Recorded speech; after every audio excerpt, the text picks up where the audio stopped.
বিচ্ছিন্ন হয়ে আকাশে পাখির মতো উঠছে। এখন আর ভাষণ দেওয়ার মতো ভাষা আমাদের জানা নেই।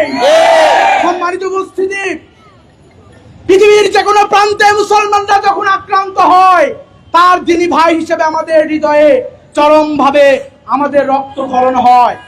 আমরা মনে করি আমরা সুদূর বাংলাদেশে বসে হয়তো ফিলিস্তিনের পাশে দাঁড়াতে পারছি না, আমরা জানি না আমাদের বিক্ষোভের ভাষা ওই ডোনাল্ড ট্রাম্পের আবু জাহেলের সেই কার্যালয় পর্যন্ত পৌঁছাবে কিনা।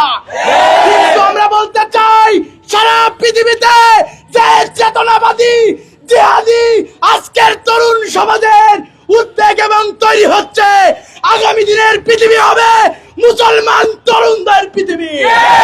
অন্যতম হত্যাকাণ্ড চালানো হচ্ছে। আজকে আমরা দেখতে পাচ্ছি আমাদের সেই ফিলিস্তিনি ভাই বোনদের আত্মহত্যা, পুরো আকাশ পাতাল আজকে পারি হয়ে উঠেছে। আজকে তাদের শুধুমাত্র একটাই আত্মনাদ, রব্বানা আখরিজনা মিন হাযিহিল কারিয়াতিজ যালিমি আহলান ওয়াজআল লানা মিন লাদুনকা ওয়ালিয়্যান ওয়াজআল লানা মিন লাদুনকা নাসীরা।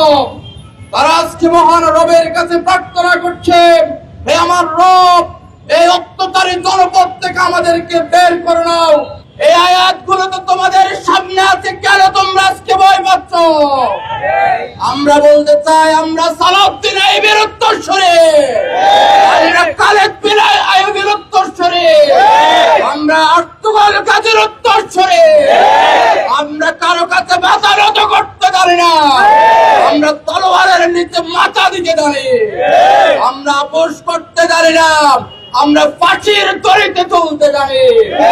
আমরা ইসরায়েলের সেই সন্ত্রাসীকে বলতে চাই, কাদেরকে তোমরা মৃত্যুর ভয় দেখাচ্ছ? আমরা মৃত্যুকে ভয় করি না, মৃত্যু কোথায় আমরা খুঁজে বেড়াই।